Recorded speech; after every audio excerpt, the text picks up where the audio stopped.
Learning in the future. Innovation matters, of course.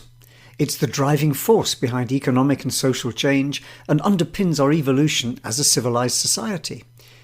And with the kind of challenges we now face, it's also clear that the development of skills and capabilities to work with innovation are also becoming essential. They're no longer the province of specialists, but something we all need to acquire and practice. They're becoming life skills, but developing them across the population raises a big question. How? What are the relevant capabilities, and how do we enable learning and skills development? How do we teach them? Who teaches them? Along which channels? These are the kind of questions being explored in the Vision Project, a major European study looking at the changing landscape for education and training around innovation, creativity, and entrepreneurship.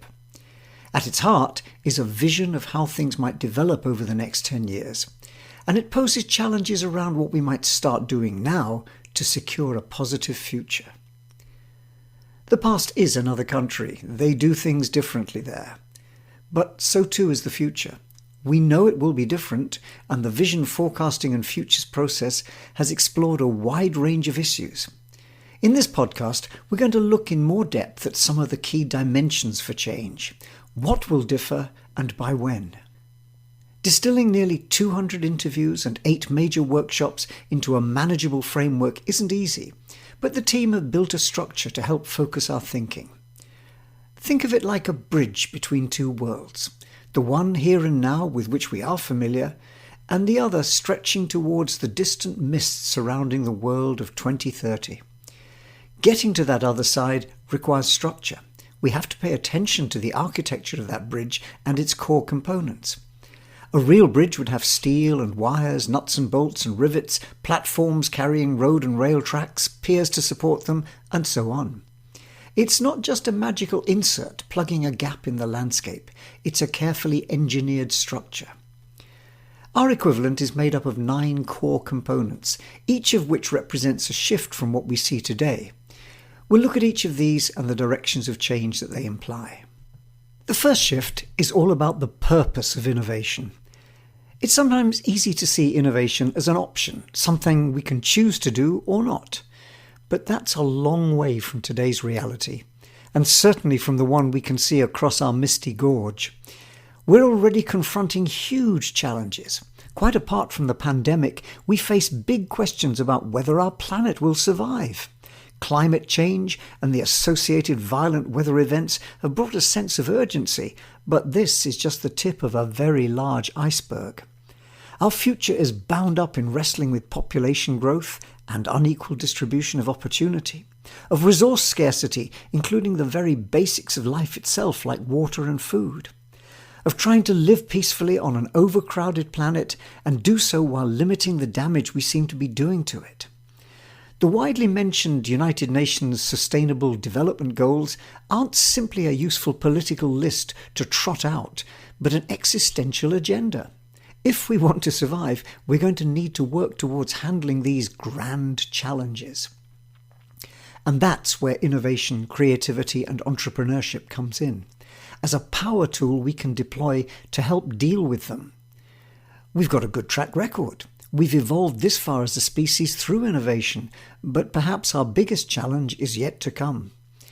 And it's one which affects the coming generations particularly.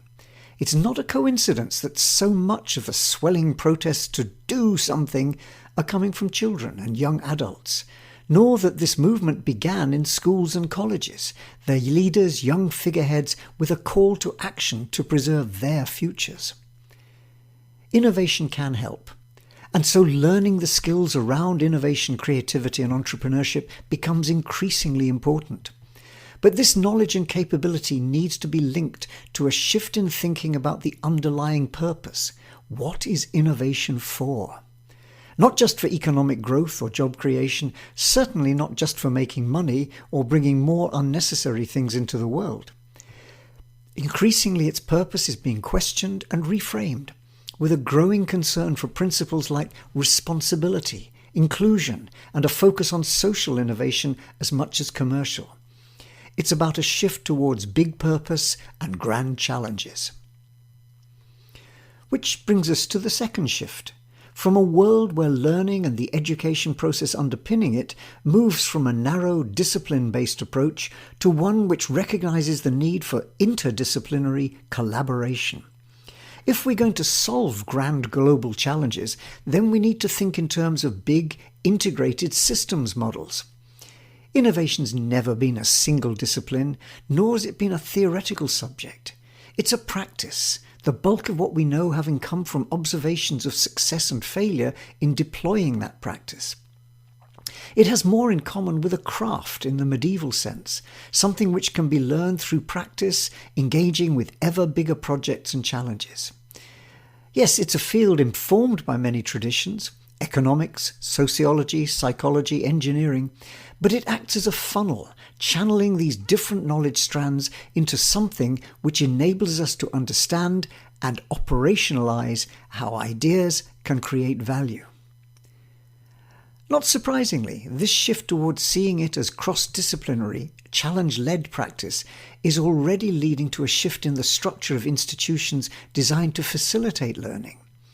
They're already converging, and the trend towards collaboration and mutual exchange is likely to accelerate. Already we're seeing institutes which recognise that challenges don't come in neat disciplinary packages posted through the letterboxes of specific knowledge departments. They require collaboration. For example, many colleges and universities now have close links, joint institutes, and other arrangements which bring different disciplines together.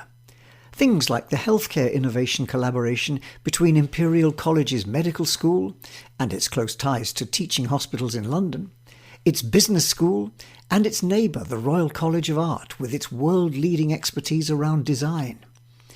Or the Norwegian University of Science and Technology, which has villages, areas of common interest, of around 30 members, addressing questions such as biofuels, a solution or a problem, or sustainable housing for all, or portable technology and well-being. Each of these villages is run by a professor who divides students into smaller groups to work on problems in those topic areas. This idea of knowledge collaboration links with the third major shift towards cross-sector, cross-institutional collaboration. These days, the ivory tower notion of universities and other seats of learning doesn't play well with the realities of our challenging environment. Rather than being connected to their communities by a narrow causeway, they're increasingly embedded in those communities, supporting innovation by facilitating the flow and utilization of knowledge and experience across different sectors. In a world of open innovation, the emphasis has shifted towards knowledge flow, knowledge in motion. Enabling this is now at the heart of innovation policy, and it underpins the impact agenda in the measurement and justification for funding higher education. It's also a lesson we've seen played out repeatedly in the world of practice. Take the case of Boston, Massachusetts, a city which has reinvented itself repeatedly, riding out waves of growth and decline in industries as varied as textiles, gun-making, machine tools, information technology, and now biotechnology. Its ability to remain a centre for innovation owes a great deal to the complex web of links which it's built up over a century. It's a knowledge-linked city. And its education system lies at the heart of its ability to innovate and reinvent itself. Around the world, we're seeing increasing emphasis being placed on building ecosystems around education providers, enabling connections amongst the complementary players and mechanisms to allow much higher levels of student mobility across these boundaries. And that is going to increase. The same is true of the research mission of universities, the growing interest in and emphasis on knowledge production which takes place in the context of application, the so-called Mode 2 model. Far from being the guardians of knowledge held closely inside their libraries, higher education providers are increasingly becoming knowledge missionaries, with students, via research partnerships, internships, and other forms of project-based learning, acting as their agents in the field. One way in which we can see this happening already is in the role of innovation spaces as environments where such cross-boundary collaboration can take place. Different labels are attached to them, innovation labs, incubators, accelerators, makerspaces, but they come down to the same thing: a recognition of the need to encourage flow across boundaries and to engage many different players within them. We can see them as stepping stones, providing early prototypes for the kind of collaborative cross-boundary contexts within which students will move in the future. And that's not a one-way movement. For the wider workforce, the idea of lifelong learning and continuous updating and upgrading of skills will mean a growing market for education provision. But this needs to take place within structures and environments which support learning in parallel with working, through part-time courses, online study, micro-credentials, and other forms which bridge between the two worlds. Learning spaces is where we find our fourth shift. With innovation as a practice, targeted at grand challenges and drawing on multiple strands of knowledge woven together in collaborative fashion, the questions inevitably raised around the physical environment in which learning might take place. It's not hard to think of the current model, still predominantly one which has been around for centuries, in which learning takes place within a physically defined space, classroom or a lecture theatre, and where key roles are embedded in the architecture. The teacher is the source of knowledge. He or she transmits this through the attentive audience, who often sit in rows like in a Greek amphitheatre, absorbing and chewing on the pearls of wisdom being dispensed. That's changing, of course. We've seen growing interest in alternative models like the flipped classroom or project-based learning. But we're likely to see considerable acceleration in experiments around alternative approaches and the environments they imply, which might be better suited to enabling the learning about skills around innovation. There's a lot to be learned or relearned from kindergartens, where the underlying theory is all about providing scaffolding within which children can learn by themselves through experimentation. We're now seeing very different designs for learning spaces, not least their migration to the context in which innovation problems exist and within which skills might be developed. And, thanks in no small measure to the COVID-19 pandemic, we're moving increasingly online. This has long been seen as a potential site of disruption to the current education model. Online technologies enable massive reach in terms of accessing students, but without compromising on the richness of the learning experience. Otherwise unknown institutions are achieving prominence by capitalizing on the opportunities opened up by the online model. Otherwise unknown institutions like the University of Phoenix, located in the middle of a desert but with a huge student base, or the University of Southern New Hampshire, with its degree program targeted at thousands of displaced people living in refugee camps, or Monterey Tech, which numbers a student base close to 100,000 across 26 campuses in Mexico. Now the rapid scramble up the online learning curve has moved institutions around the world to explore new options, and the future is almost certain to involve some kind of hybrid provision rather than a return to the business as usual of face-to-face learning. It highlights a central question: where is the locus of learning? Do we learn at an institution, or at home, or in some other context, or perhaps a combination of all of these? We can see by now that we're not talking about incremental changes at the edge of our learning world. These are big shifts, full of challenge and opportunity. And our next shift relates to the nature of the skills which the effective innovation practitioner will need in the future, the curriculum across which they're going to learn. What's becoming increasingly clear is that possession of hard skills, know-how, may not be enough in a future context in which being able to effect change will be a key part of being a successful innovation player. And that requires much more understanding of people, whether in the context of why they might or might not adopt new ideas, or being able to empathize with them. Design thinking has already made a big impact in innovation education by introducing the concept of empathy. But there's considerable further scope for bringing in other soft skills around emotional intelligence, influencing people, understanding diversity, and enabling inclusion. The skills challenge also relates to the need to learn to think in systems terms. We've always known that moving innovation to scale, having a major impact, depends on systems thinking. Innovation architects like James Brindley, who built the canal infrastructure which enabled the accelerating industrial revolution in Britain back in the 18th century, he didn't simply start by digging trenches for water to flow. He worked on pumping systems, tunnelling, locks to raise and lower water and boats, design of ships to navigate the canals, even inventing the concept of containerization to speed up loading and unloading. Above all, he knew he couldn't do it alone. He needed complementary assets and the skills to negotiate partnerships and alliances. If we're going to deal with the kind of grand challenges we referred to earlier, then we need to emphasize the importance of such systems thinking, moving from specialist to generalist-driven curricula. And this skills challenge plays out across a much wider population. The future of learning will no longer be confined to people at the early stages of their lives, but extend through lifelong learning. And that brings with it the challenge of building capabilities to learn on a continuing, long-term basis, the skills of learning to learn. Within all of this, how is the world of the teacher or the lecturer changing? In the past, their role was as a source of knowledge, a transmitter. In the future, this is likely to move away from simple information provision towards teachers being designers and facilitators of learning journeys. The role will involve several components: a curator of knowledge, a coach, a mentor.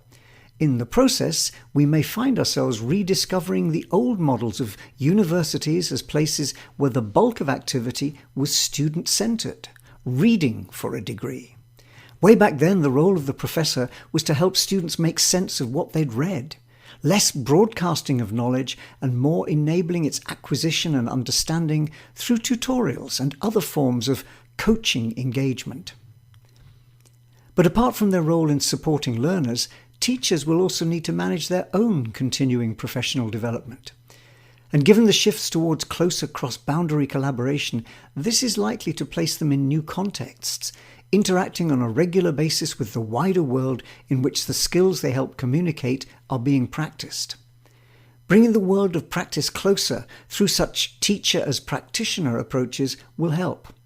So too will widening the scope for recruiting experience from the world of practice. Blurring the professional boundaries between teacher and practitioner is already happening, with the growth in roles like adjunct professor and entrepreneur in residence, and we're likely to see an acceleration of this trend. We also need to think in terms of shifts in our thinking about learning outcomes and their measurement. Learning in traditional models is usually accompanied by some form of assessment and evaluation, measuring progress against external metrics like passing an exam or successfully completing a quiz. But in the future, there's likely to be a shift in this whole evaluation structure. Learners become what they produce. They become the changes they make.